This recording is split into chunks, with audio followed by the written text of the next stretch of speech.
Gorilla Beat.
All right, so I got a lot of technical things going on right now. I don't know what happened, what's happening with my computer, but it freaked out for a minute. But I apologize for that. Uh, Something's going haywire with my computer. I apologize. So sound is chopped up, and but anyway, man, I want to give a shout out to all of the members of the Green Gorilla channel before I even proceed. And I'll edit this out of the stream proper. So I apologize for any technical difficulties that I'm experiencing at the moment. But I do want to give a shout out to all of the members of the channel for their ongoing support. So Jason Hales, The Final Watcher, Black Men Being Brutal Honest, 77 Base X, Gemini Getting Knowledge, Craig, Antonio Feria, Omni Americana, Cameron 87, Deshaun Nolly, Brian Peaks, Mr. Lou Meth, Michael Ross, Nelso, Apex Prowler, Kareen Henry, Doc LaRock, Julius Ferguson, B. Hillfire, Jay Charles, Mark Holt, Lee Ways, Jeffrey Speed, The Nameless Protagonist, The Face, Raiz Muajid, Mark Swift, Show Me, Black Dog, Odd Collard, Raphael Brown, Deanne, Donna Watts, Barry Little, Ryan Jackson, hiphop.catv, Coach DC, The Remedy, Kashif Caldwell, Ominous Black, I Am Black Man, Nichita, True King 337, Mr. Blue Collar, Ball Nolas, Kyle J. Sura, I'm Just Jules, The Book of Ronin, Ab Media, Brian McMurray, TD Hip Hop Media, Drew Main, Artist and MC, Mr. Heat, Afro Analyst, Isa Abdul Zahir, Sir Anthony, MLR, Charles Rogers, Universal 178, Black's Word 44, Rasheed Barnes, Aaron Smith, DH, C Truth the Revelator, Gold Professor, Black Pill Net Stark, Arthur Unknown, Dr. Tiasan Johnson, Brian Williams, Kalon Jakala, Ricky Dawson, Cedric Bowman, True 7360, BK Born Shaheed, James Washington, Hostile Adep, Seven Coast Dojo, W. Pierre 1, Roguish the Billmonger, I Care, BGS Ibmore, Marvin Battle Jr., and I can't forget Forrest Windu, although sometimes I do. My brother, please rest in heaven. Soul Pen, Anu 219, Pursuer Prisoner, Taz, Kwaku 217, S. Haywood, Dragon 59, Supreme Idmore, Adrian Hicks, Jay Bailey, Mr. Michi, Mo Mal, William Ruffin, and Asangwa. So I apologize for the technical difficulties straight out of the gate. And thank you for your patience in dealing with me. I want to say that all honors to all the contributors towards Green Gorilla Channel. And again, I apologize. For some reason, my computer is processing either slowly or there's something that I need to do to upgrade OBS. I'm not quite sure yet, but I had to figure it out. I just assumed that everything would be firing on all cylinders, and it's not. But nevertheless, I still got business to get into, and so we're going to get into it. All right. Now, today, what I would like to do is have a discussion with you about the slums and its inhabitants. And I mean, there's a lot of opinions ranging from the people in the slums need to be protected, they need structural justice, to these people are incorrigible and they need to be punished, or at least they need to be excised from the black social body proper, given that they are pathological and deviant. And so, what I would like to do is today to read to you a philosophical treatise, but only the introduction, because this book is at least 280 pages long. Okay. But what I would like to do is read to you the introduction to this book. And it's written by a philosopher by the name of Tommy Shelby, not Tommy Curry, but Tommy Shelby. And the name of the book is entitled Dark Ghettos, Injustice, Dissent, and Reform. And I've read this book, and in my estimation, he provides a pretty rigorous account of various arguments that I hear being pushed back and forth in the black manosphere and society at large. And I think he does so in a way that is both charitable and at the same time uh, in a way that demands culpability from those persons who live in the ghetto or in the slum. So I just think that it's a probing and a rigorous work, and I think it's worthy of attention. Okay. And if it is the case that you think that this is worthwhile, I mean, and I'm going to wait until I read the introduction to determine whether or not I should pursue outlining the rest of this book. But I think it will be useful and beneficial for the men in the space, whether you be on the side of those who figure that, you know, black folks who live in these conditions are incorrigible, or whether or not you feel as if they are subjected to structural and systemic injustices. Whatever the case may be, I still think that the men in this space would profit from this investigation because it's pretty thorough. Okay, so I mean, in the book, he talks about everything from injustice, community, culture, reproduction, family life, work, crime, punishment, and dissent. So I mean, he pretty much covers the gamut. Okay, and so if it is the case that at the end of the show you find that this endeavor, right, like going through the work, but in a more slow and in a more adumbrated way, then I'll do that. Okay, so having said all that, I'm just going to read the introduction. Okay, and again, after I read this introduction, and it'll take a little bit of time for me to do this. It's only 12 pages long, but you know, academics tend to write very terse paragraphs.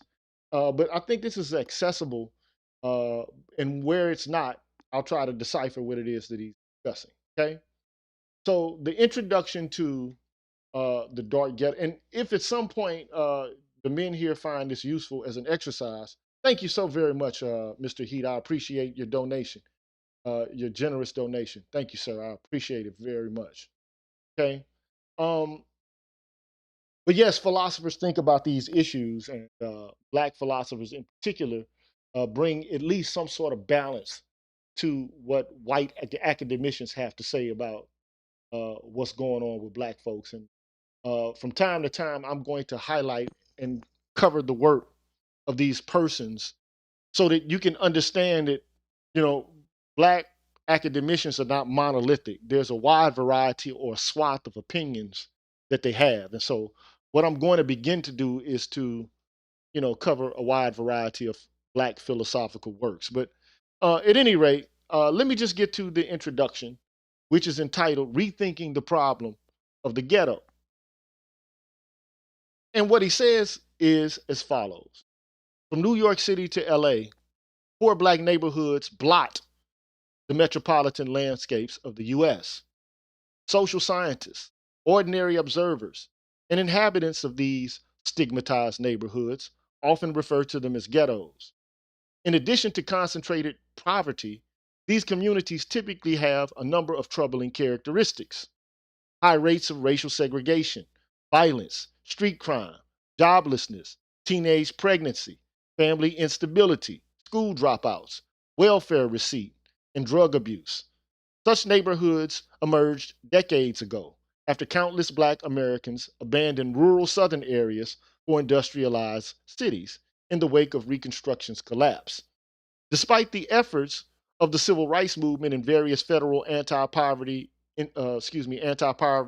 initiatives over the years, ghettos are still a dreadful reality. So, why do these ghettos persist? Right? Some charge that the government has yet to create an opportunity structure that would enable those born or raised in ghettos to escape poverty. Others point to the attitudes and conduct of ghetto denizens, arguing that the black poor should make better choices and stop blaming the government or racism for hardships they have effectively imposed on themselves. Some split the difference, insisting that the public, through government action, should create more opportunity and that the urban poor should make more responsible choices.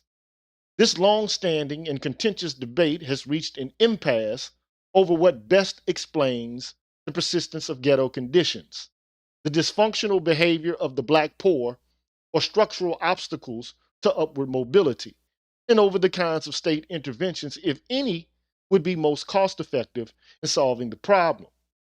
However, and this is Tommy Shelby speaking, urge that we reframe the debate, that we not view it primarily in terms of behavior versus structure, or the strengths and weaknesses of particular anti poverty measures, but in terms of what justice requires and how we individually and collectively should respond to injustice.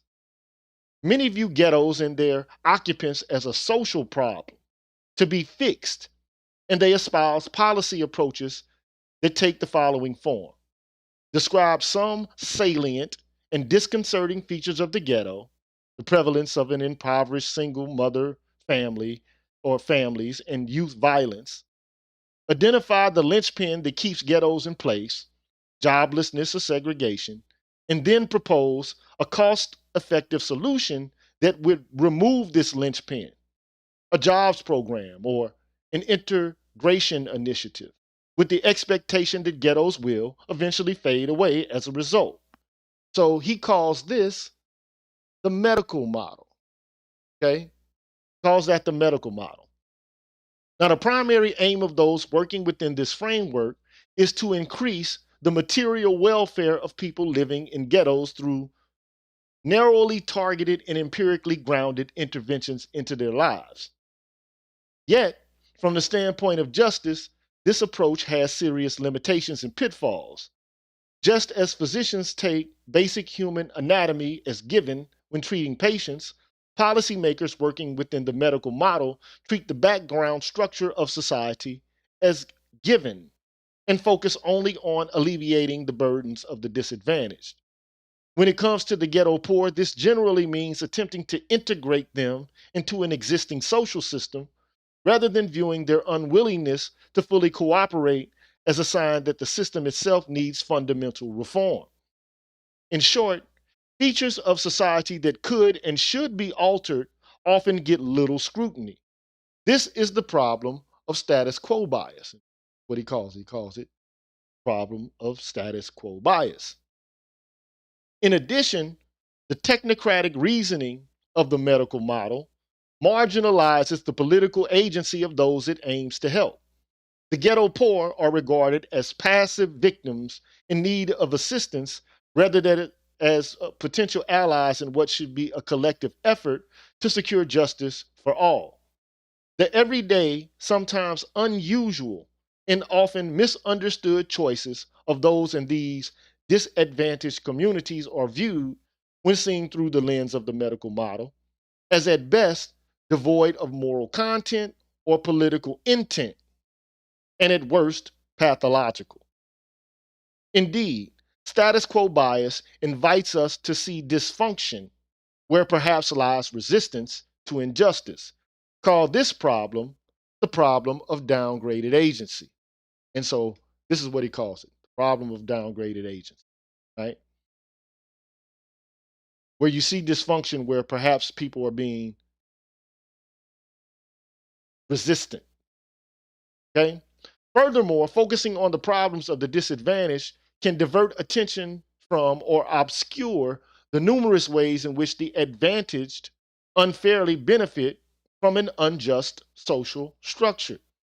Keep in mind that the privileged have a tendency to believe that they have earned all their advantages, while the disadvantaged have brought their hardships on themselves. I got to give them a bomb for that one because that's exactly what happens all the time. I'm responsible for being rich. You're responsible for being poor. I believe that's the case.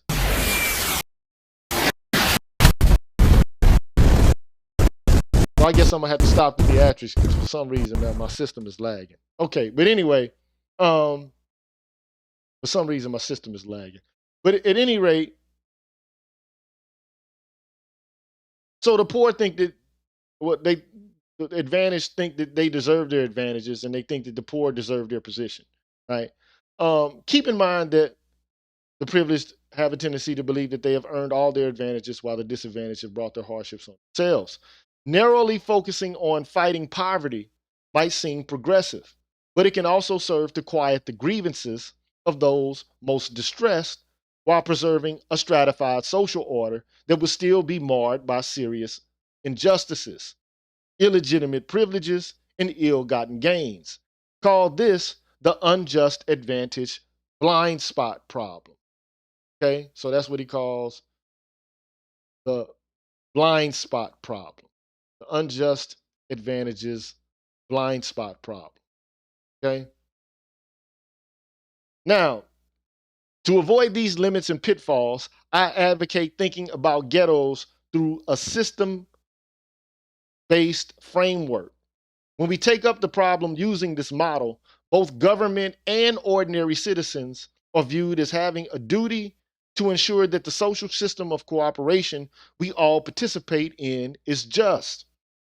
The presence of ghettos in American cities is a strong indication that just background conditions do not prevail. Reflections on Ghettos, then, serves not only to focus our energies on relieving the immense burdens the ghetto poor carry, but also to make us think, as fellow citizens, about the fairness of the overall societal structure we inhabit and maintain. Were the more affluent in society to think about the matter in this way, they would view the ghetto poor not simply as disadvantaged people in need of their help or government intervention, but as fellow citizens with an equal claim on a just social structure. They might then come to recognize that achieving social justice will require not only eschewing their paternalistic and sometimes punitive attitudes towards the black poor, but also relinquishing their unjust advantages. Okay? So he then goes on to say, I do not object to the use of biological or medical metaphors in social inquiry or public policy, though these can sometimes mislead. The concern is substantive, not semantic. Nor do I oppose the medical model per se or the technocratic reasoning that usually accompanies it. It can be an appropriate way to think about and respond to a worrisome social problem, when that problem is not a matter of basic justice. And sometimes the medical model is applied to ghettos because advocates of that approach don't believe they are addressing injustices. The task, then, would be to get proponents to see that matters of basic justice are at issue and to draw their attention to the pitfalls of uncritically invoking that model in the context of systemic injustice. But often those who are concerned to rectify a past or ongoing injustice still opt for the medical model. They think it is a suitable way to solve stubborn social problems, even when these problems are a consequence of injustice. And he goes on to say, I aim to show that from the standpoint of political morality, the systemic injustice model is superior, particularly when thinking about and responding to the continuing presence of ghettos in U.S. cities. So ultimately, what he's doing is he's saying, look, we can talk about the medical model and how we are going to remedy the issue according to that kind of mode of thinking. But he wants you to shift your emphasis and to think about justice as opposed to thinking about healing and therapy. Think about justice and injustice. Think about those kind of terms, right? Not terms of sickness and health and functioning and thriving. Okay? So the next section of the introduction is entitled Social Facts and Moral Principles. Now, some of the things he says might be surprising to y'all because I mean there's a tendency on the behalf of, the lay public to think that academicians only care about socialism and communist concerns and that they don't want to hold poor people or any other kind of people culpable for their actions. I can tell you most assuredly this is not the case of this thinker. All right. So let me progress. So he goes on to say some readers may feel that as a matter of solidarity, the black intelligentsia, people in the academy, should affirm the humanity of the black urban poor, defend them against false and insulting charges, and most relevant, avoid publicly criticizing the way they respond to their oppression. They are, after all, simply trying to survive under trying circumstances not of their making. However, my articulation of an ethics of the oppressed is consistent with what might be called the stand and fight tradition in black political thought. This tradition counsels against suffering in silence and insists on fighting openly and assertively in the press, in the legislative halls, in the courts, and in the streets, and not only quietly behind the scenes. For instance, Harriet Jacobs and Frederick Douglass, though born and raised under slavery, not only praised the solidarity and defiance of slaves, but openly expressed contempt for slaves who were treacherous, servile, or apologists for slavery. Black abolitionists David Walker and Maria Stewart, though themselves never enslaved, maintained the same uncompromising moral stance. So before I, go further, so they condemned both treacherous slaves and servile slaves. Both those who would prey on other black folks, as well as those who were too servile, toady, and obsequious to white folks. So I think what he's going to eventually end up doing is trying to clear a path between the skilla of not being hard on those people who are culpable and need some tough love or punishment, and the Charybdis of being absolutely servile and, I mean, quite frankly, being coonish. So he's saying I'm neither way. I'm not going to absolve myself from being critical of people in the black community when they do wrong, nor am I going to be absolutely servile to white people in order to gain acceptance. Both of those are not the path to take, is what he's trying to articulate. Okay?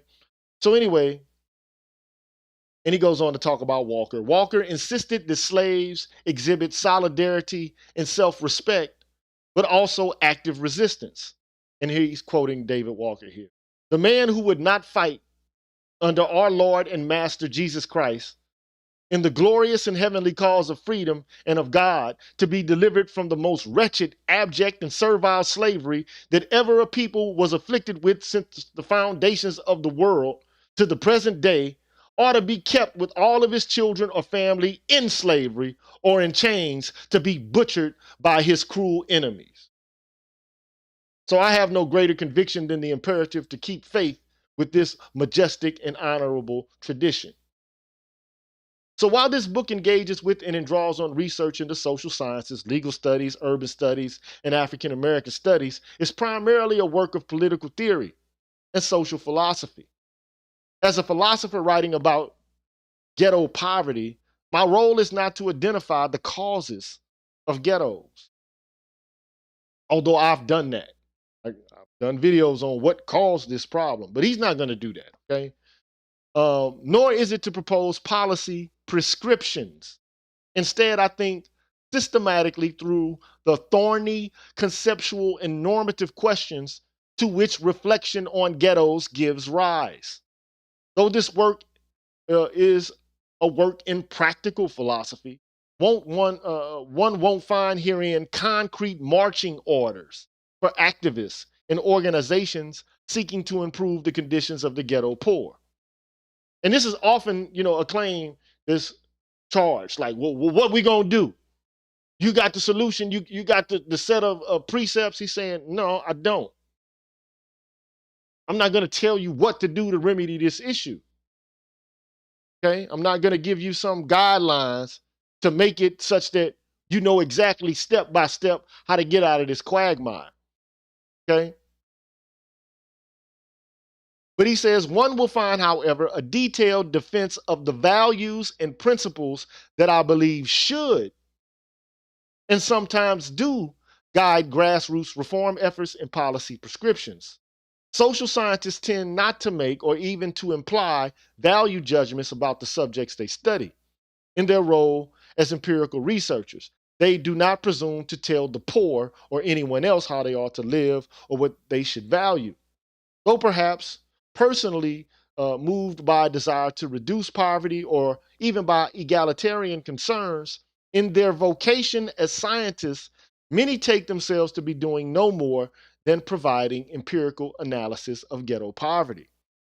There are, of course, some social scientists, particularly those making policy recommendations, who don't hesitate to make value claims or to rely on what they take to be widely held and sound moral judgments.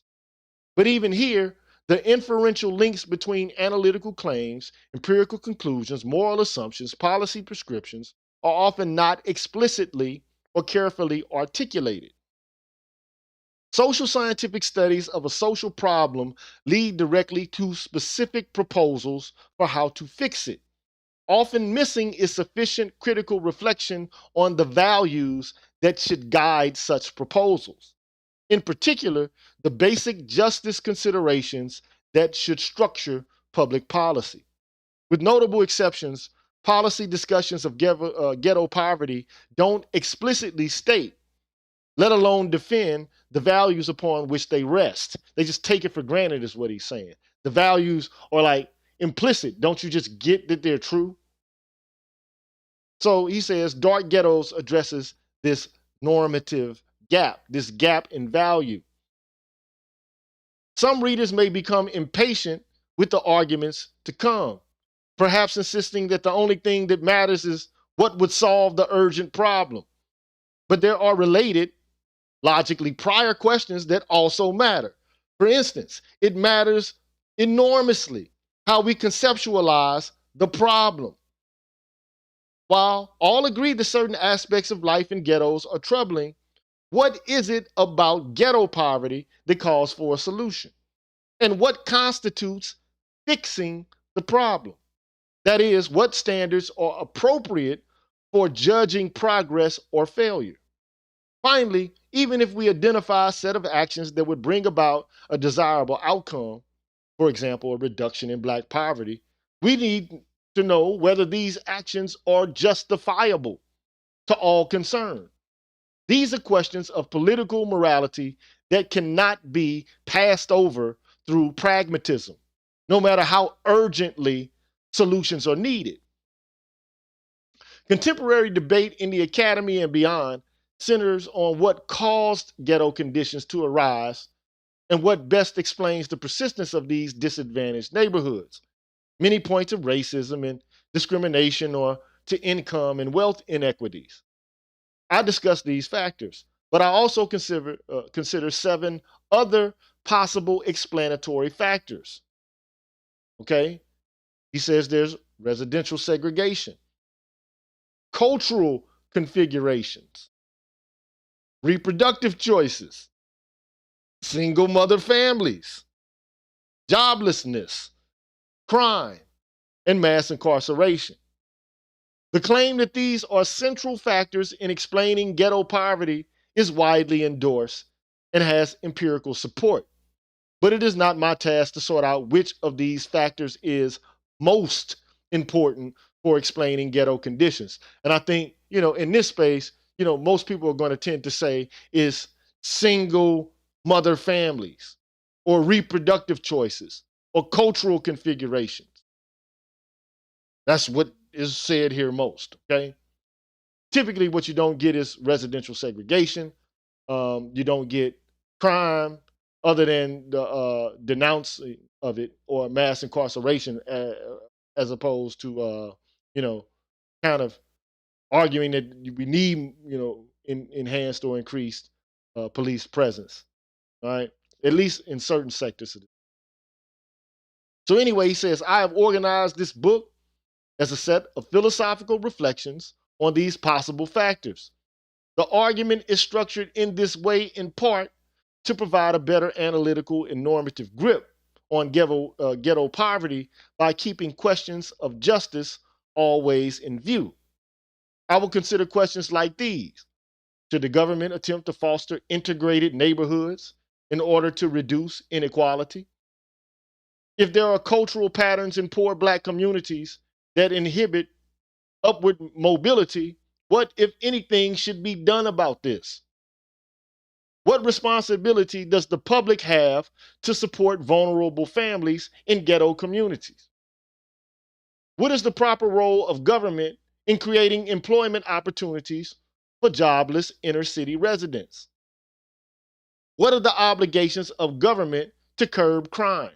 And what limits should there be on crime control measures that affect the unfairly disadvantaged? Securing and maintaining justice is not only an obligation of state officials or a collective responsibility of the public. Justice also imposes duties on individuals, including disadvantaged citizens. These demands are valid even when government isn't doing all it should to bring about just conditions. Taking such moral requirements seriously leads to questions such as these. Should the ghetto poor welcome and seize opportunities for residential integration? Should they move to white neighborhoods if they get the opportunity, is what he's saying. So right now, it's academic speak, but let me break it down into some basic language. Should black folks get the hell out of the ghetto if they get the opportunity? Okay? Do they have a duty to work in legitimate jobs, even when the jobs are low paying and menial? Should you take a crap job, even though you can sell dope or something, make money doing something dishonorable? Right? What responsibilities do poor urban parents have to form and maintain well-functioning families despite economic hardship? Should the black poor respect and comply with the law, even when civic equality isn't fully realized? Should you sell dope, even though, the society is unjust? Okay? So those are the kind of questions he thinks that should be asked. Sower Seed, I really appreciate your donation, sir. Thank you. Okay? Thank you for your contribution. All right. Now I know this is terse, but let me tell you, when I say this man leaves no stone unturned, he leaves no stone unturned as it pertains to this issue of how poor people should be treated. From baby mamas to Pookies and Ray Rays. It's there. Okay? Now, and this is just the introduction. Okay?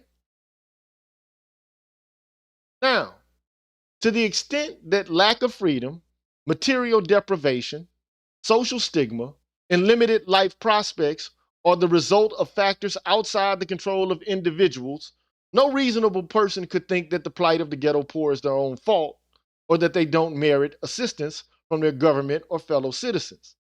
If those born and raised in ghettos remain disadvantaged only because of racial discrimination, inadequate schools, unjust barriers that prevent them from leaving their impoverished and often violent communities, or some other circumstance not of their choosing, they cannot be blamed and are entitled to public interventions on their behalf. However, when many look at America's ghettos and the poor black people who reside in them, they don't see injustices or only injustices. They see immorality, irresponsibility, and imprudence. They believe that the attitudes and conduct of the ghetto poor contribute to and even worsen their plight. After all, some of the factors that social scientists point to when explaining the persistence of ghettos, residential configurations, cultural dynamics, reproductive patterns and family structure, unemployment rates, crime and incarceration rates, are not wholly outside of the control of poor black people. These factors call out for critical reflection on structure and agency. So it's not just agency, but it's not just structure either. It's structure and agency is what he wants to have a conversation about. Okay? So he says, although my decision to focus on the 7 factors turn on their empirical plausibility as explanatory factors, their relevance for thinking about justice and injustice and the questions they raise about the responsibilities of the ghetto poor, it is this third dimension that makes the problem of ghettos so challenging and controversial. Many people, including some black people, believe that the ghetto poor are responsible for perpetuating their own poverty. And for this reason, they don't view ghettos as unjust or a sign of injustice. But the ghetto poor often have good reason to think and act as they do. This becomes clear once we view ghettos from the standpoint of justice and take it seriously that their disadvantaged denizens are responding as rational and moral agents to sound reasons as they live their difficult and often tragic lives. So then he has a section entitled Liberalism and Non-Ideal Theory. Okay. Now this section is going to be a little bit difficult to get through, but we got to get through it but we're more than halfway through it. Okay. So what is liberalism? A lot of people think they know what liberalism is and they construe it as leftist democratic politics. Philosophically, that's not what liberalism is. Okay? I've tried to explain that to you on several occasions. That's not what liberalism is at all. Okay? From a philosophical point of view. All right? But anyway, that's just my foreshadowing of what's to come in this section. Okay? How should we think about and respond to the persistence of ghettos in the post-civil rights era? As a philosophical answer to that question, this book, and again, the book is named The Dark Ghettos, is written by Tommy Shelby. Okay? How should we think about and respond to the persistence of ghettos in the post-civil rights era? As a philosophical answer to that question, this book develops a liberal, egalitarian theory of Black urban poverty. By liberals or liberalism, I don't mean Americans' political self-descriptions or party affiliations, nor am I referring to neoliberalism, an ideology that, for example, promotes the use of market rationality and business principles in all social institutions, prefers firms and private organizations, rather than state agencies, to carry out public functions, and views citizens primarily as economic agents, investors, entrepreneurs, workers, and consumers. Instead, I have in mind a political morality defined by a set of normative principles, a tradition developed by thinkers such as Immanuel Kant, John Stuart Mill, and John Rawls. Okay, so I also would throw this back to persons like John Locke, Adam Smith, or whatever the case may be, because I think those are the progenitors who influenced people like Immanuel Kant, John Stuart Mill, and John Rawls. But uh, I've discussed John Rawls to you to some degree. I've never gone over John Stuart Mill, but he believes in the liberty principle and the harm principle. And also, I don't think I've ever had a conversation with you about Immanuel Kant. But these are quintessential figures in Western thought. And if you don't know them, man, I'm not going to say you're lost, but there's a lot that you're missing in political conversations. Okay? But anyway, liberal political morality regards the individual. Get this now, the individual, rather than the family unit, the social group, or nation, as the primary unit of moral concern, and insist that each individual should be treated with equal respect by governing bodies. It denies that an individual's basic interest in self-governance can be legitimately sacrificed to promote the welfare of others. So in other words, I don't here get to, say that there's somebody else who has a responsibility for me, right?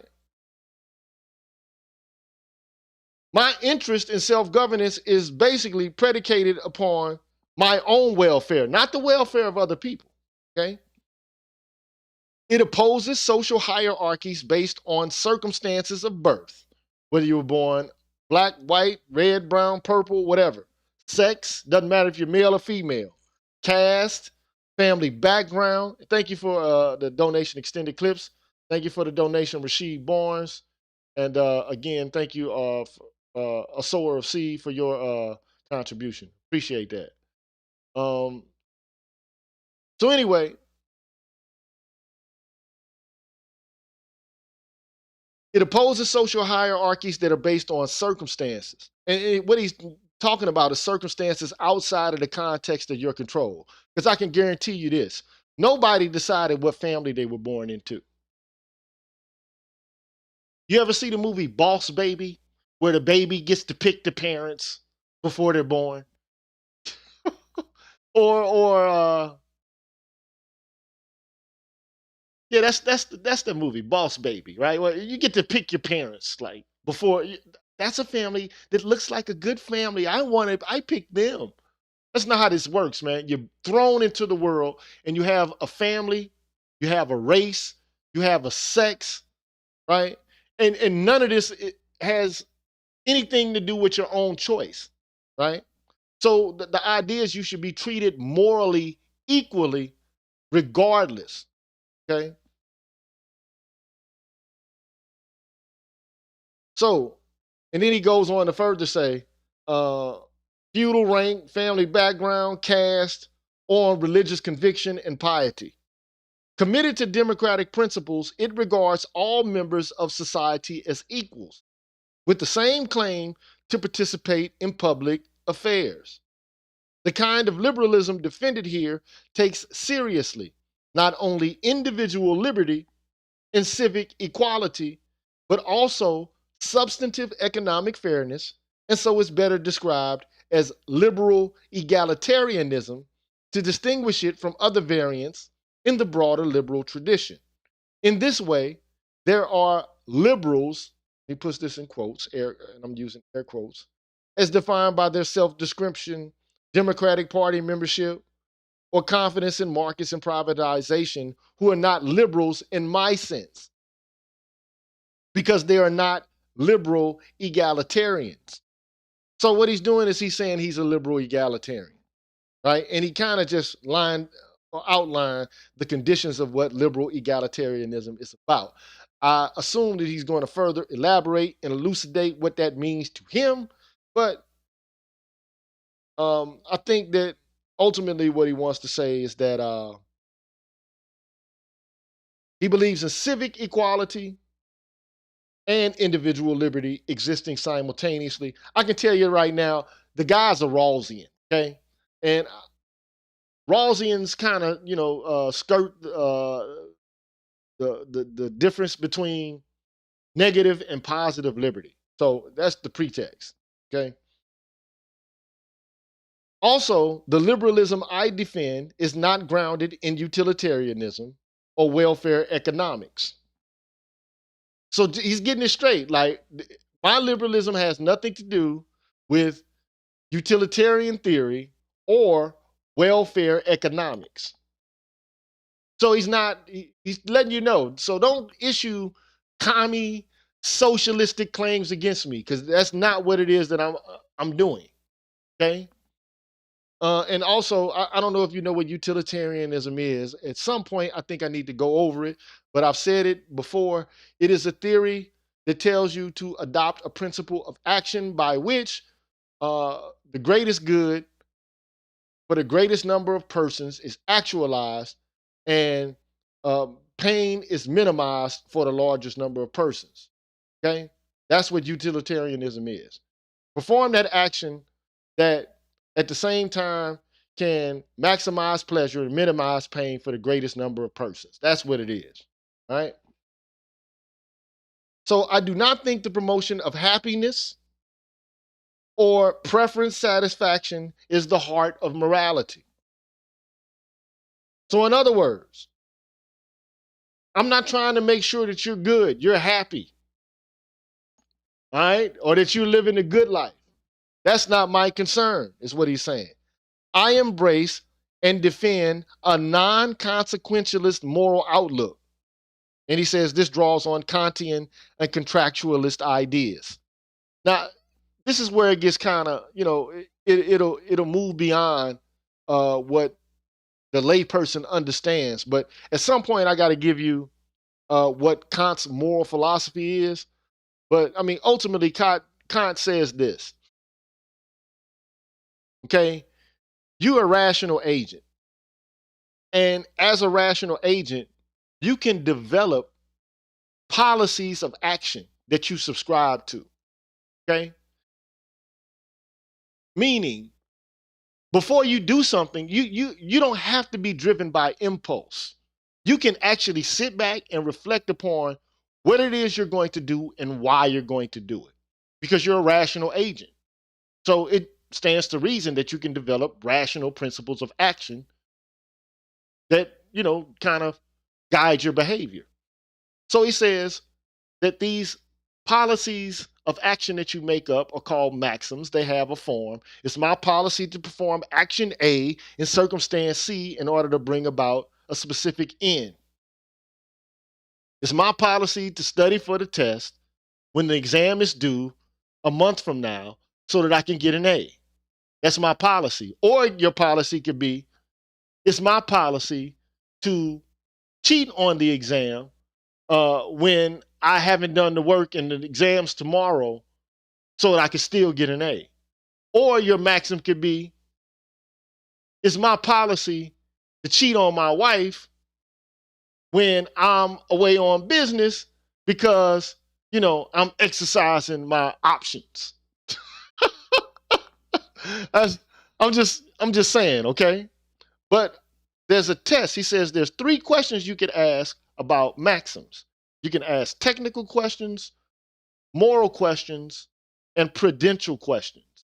And ultimately, what he ends up saying, Kant does, is that you can't act on a maxim that you can't at the same time will to be a universal law governing all. It's a rational expression of the golden rule. If you can't allow everyone to do this, then you can't adopt it as a moral principle of action. It can't meet the demands of what he calls the categorical imperative. Can't do it. So imagine that not only do you cheat, but everybody cheats.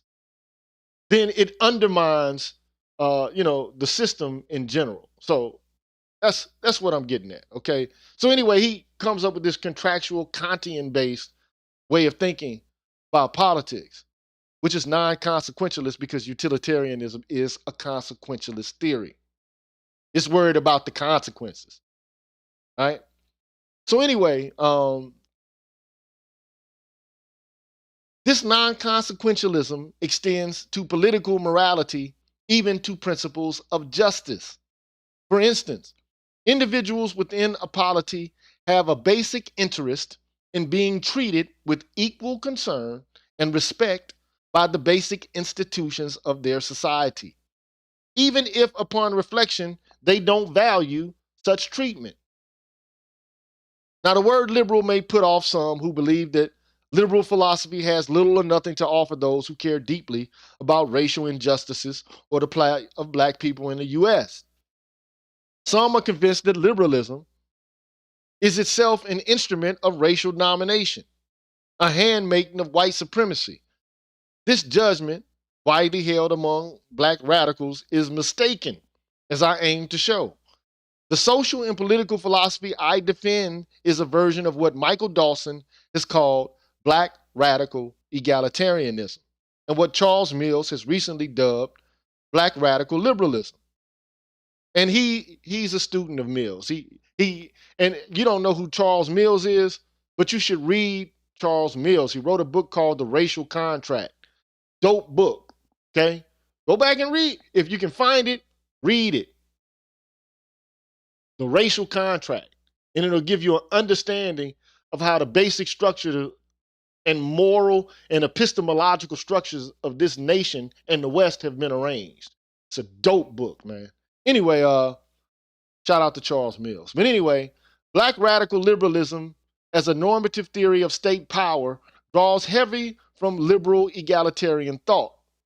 But in its broader social philosophy, it embraces insights from black nationalism, feminism, and even Marxism. He says, I don't offer a comprehensive account of the principles of a society that a society must satisfy to be fully just. That would be a project in ideal theory.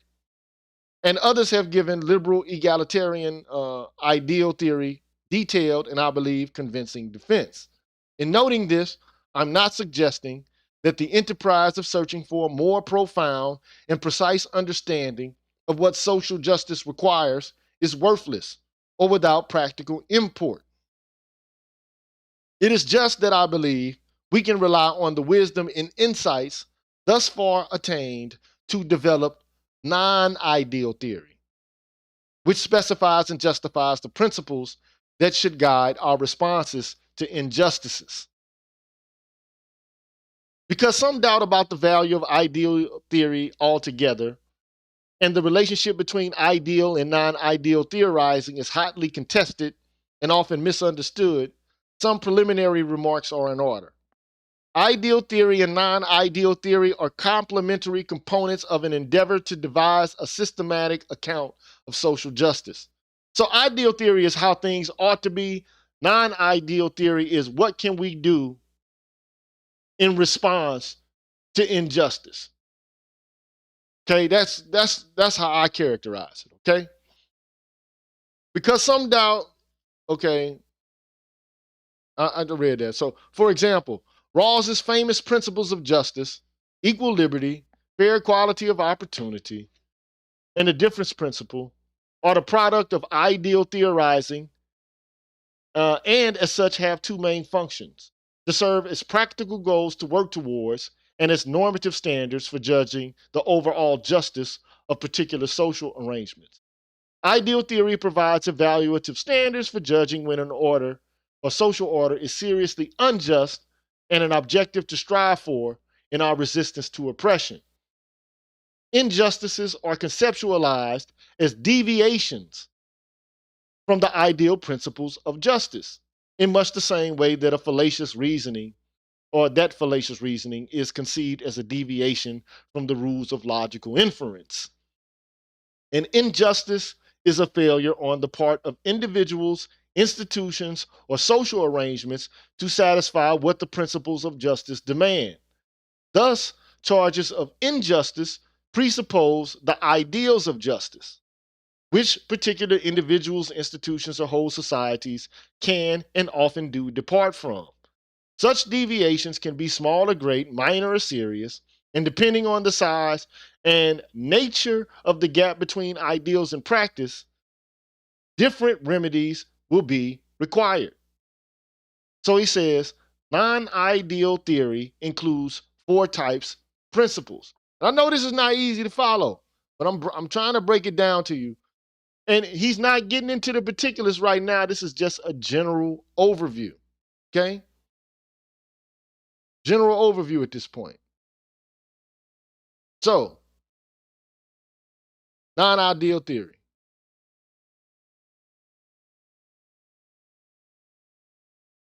Trying to make sure. Moment. Yeah, so let me play this. This is what I want to play. I want you to see this so you can understand it while I'm.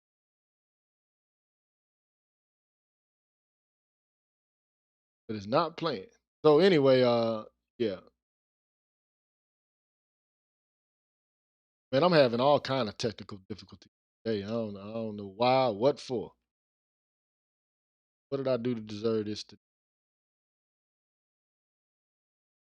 Okay, so now it's going through. So, non-ideal theory includes four types of principles. Principles of reform and revolution are standards that should guide efforts to transform an unjust institutional arrangement into a more just one. Principles of rectification should guide attempts to remedy or make amends for the injuries and losses victims have suffered as a result of ongoing or past injustice. Three, principles of crime control should guide policies a society relies on when attempting to minimize and deter individual noncompliance with what justice requires. Four, political ethics are the principles and values that should guide individuals as they respond to social injustices and that serve as the basis for criticizing the failure of individuals to promote just circumstances and to avoid complicity with injustice. Okay? So he says, together, the principles of reform and revolution and the principles of rectification jointly constitute a theory of corrective justice. Type 1 principles, type that he just put, I'll play this again if it'll play. For some reason, I'm having a difficult time making any of this junk play.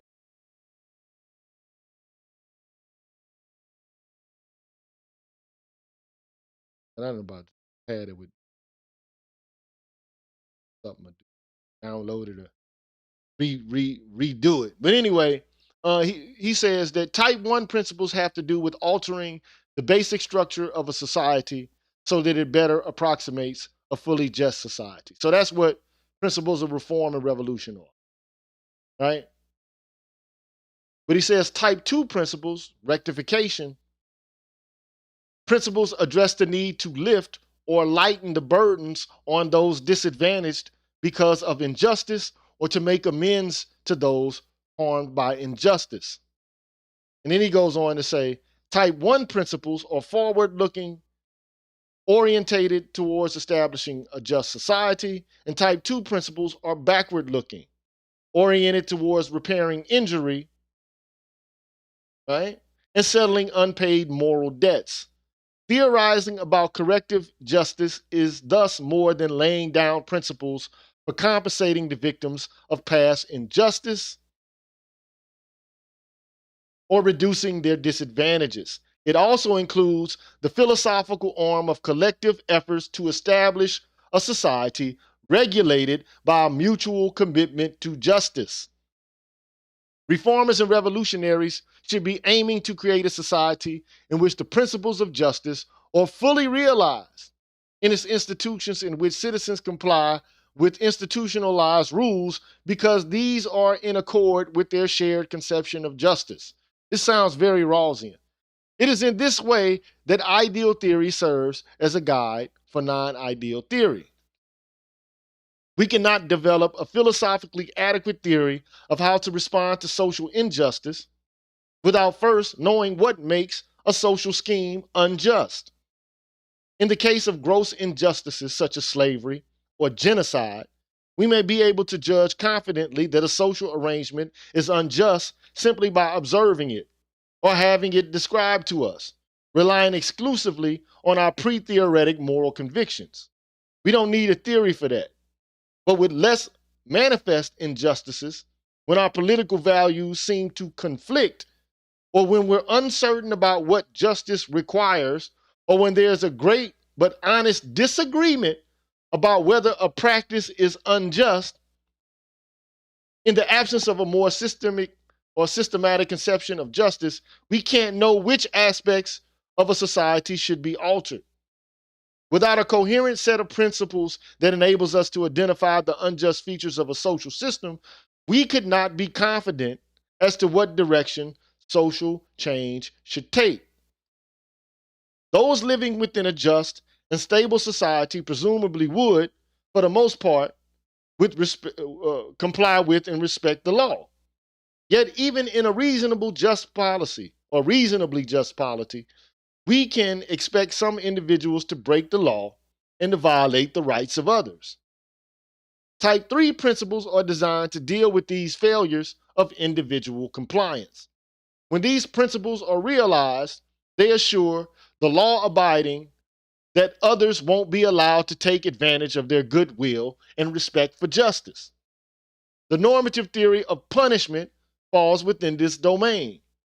But within non-ideal theory, there's also the question of how a society should respond to law-breaking when the society itself is seriously unjust. Any attempt to come to terms with the condition of the ghetto poor must address this issue. Within a just society, individual citizens have various civic duties. For instance, they should do their part to uphold and maintain the social arrangements from which they benefit.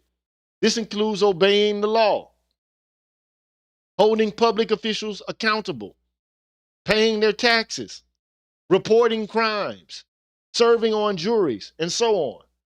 But when a society is unjust, individuals must decide how they should respond to this collective failing. A theory of political ethics explains and justifies the values that should figure in such deliberations. For instance, we each have a duty to help establish just institutions where they fail to exist and to improve the well-being of the oppressed when we can. The ghetto poor are often viewed as either helpless victims of injustice or a menace to society. Their political acts of defiance are therefore generally regarded as posturing treated as misguided, ignored altogether, or actively repressed. Yet some actions of the ghetto poor that are interpreted as deviant or pathological should instead be understood as moral responses to injustice. By looking at their conduct this way, we gain insight into the political ethics of the unjustly disadvantaged and can better evaluate when these responses are reasonable and permissible or blameworthy and self-defeating. And this is the last few paragraphs. There's only two more and then I'm done with it. And if you want to ask some questions about it, okay, you can ask some questions about it. All right?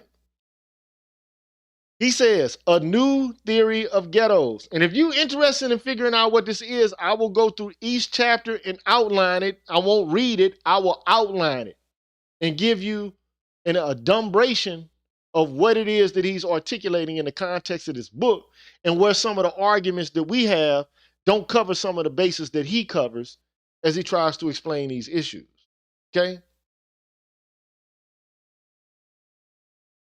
So anyway, the last section is a new theory of ghettos. It's only 2 paragraphs. This book offers a normative, which has to do with ought and value, non-ideal, which means it's not ideal justice theory, meaning here's what ought to happen to such an extent that these are the principles you have to adopt. And if you fail to live up to these principles, then somehow or an institution, somehow injustice has occurred, right? So he says this book is a normative, non-ideal theory of ghettos that emphasizes basic concerns of justice and highlights the political ethics of the oppressed. It is a liberal, egalitarian theory that takes economic fairness as seriously as it does individual liberty and formal equality. While my focus is on the plight of Black people in the U.S., this is not a book about race alone. He says he's just concerned about gender, class, and place. I discuss social structure and individual responsibility, avoiding the all too common tendency to emphasize one or the other. And I do so without devaluing the political agency of the ghetto poor. To that end, I advance a political morality of dissent appropriate to the ghetto context. Systematic attempts to explain what justice requires are as old as Plato's Republic.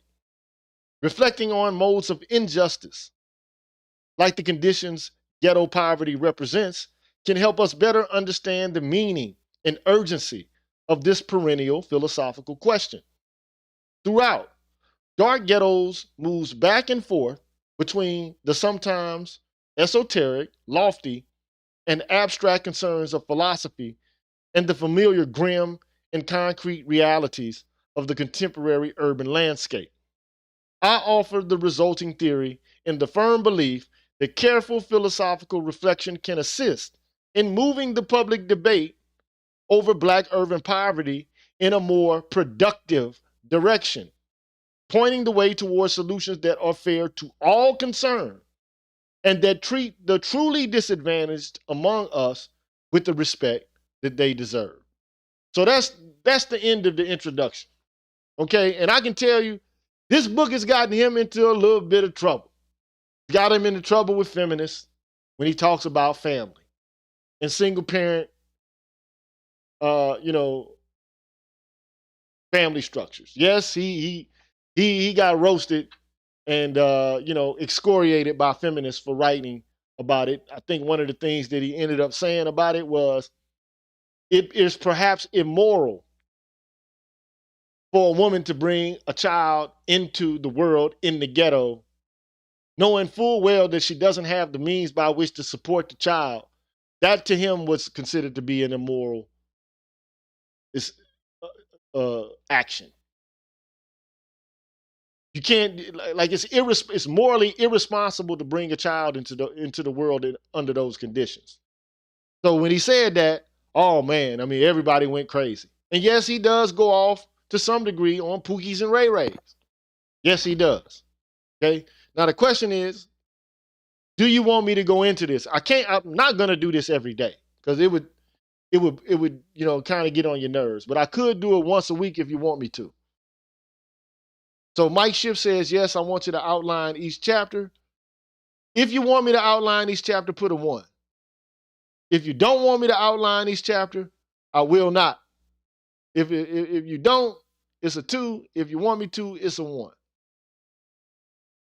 But yes, the book is called The Dark Ghettos. It's written by a philosopher by the name of Tommy Shelby.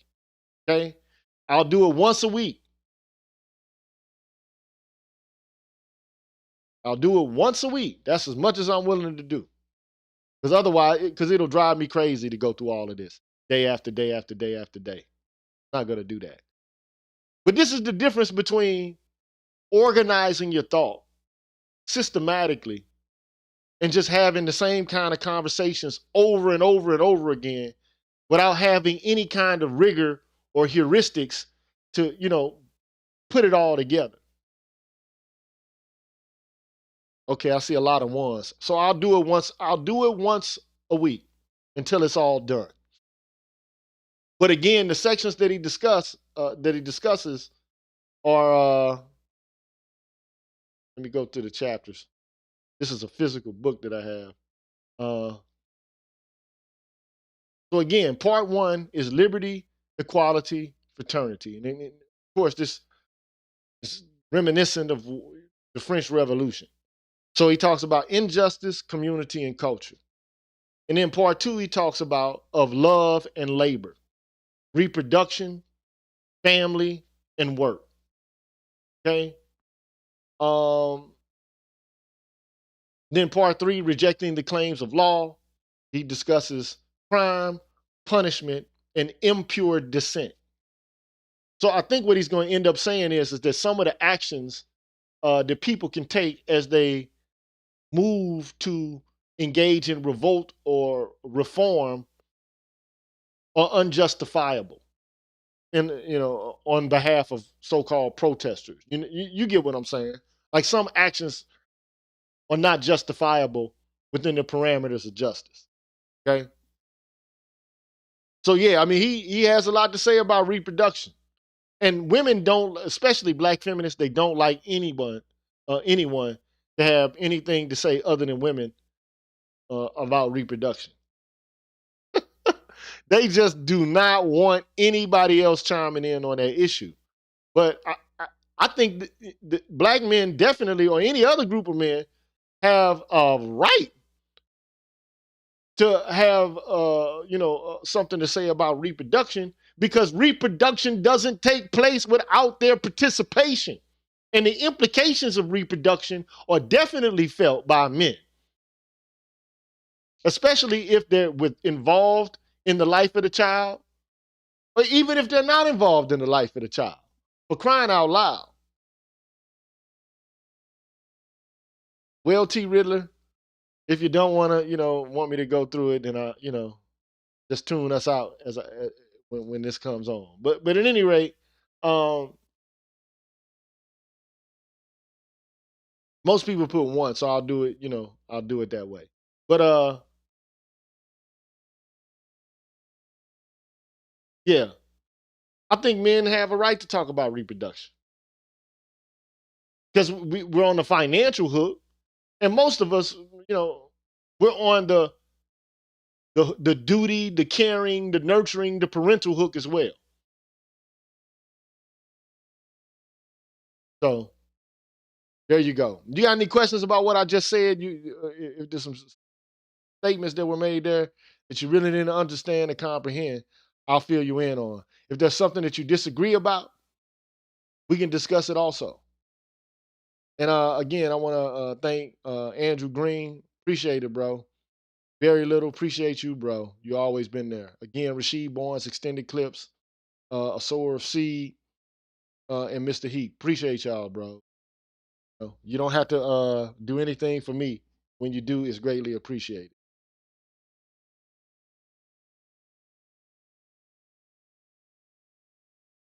So, having said that, I mean that was a lot to cover. Okay. I mean, I just read a lot. So, So he wants to hold black folks accountable even within the confines and the demands of justice. So I'll go back in next Monday. I'll do the first. I might even just break this down like how he has the parts. I might just break all of this down into parts, and I'll just do 1, 2, and 3 and be done with it. I think that'll be the most logical way to cover all. Right. So I think that's my show today, man. I mean, I've been on here for an hour already. If you don't have any questions, I'm out this thing, man. I'm about this journey.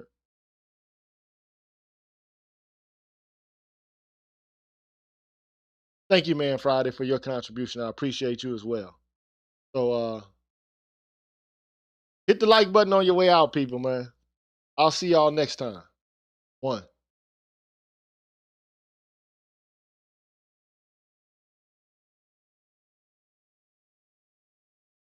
I'm not gonna even try to play the out.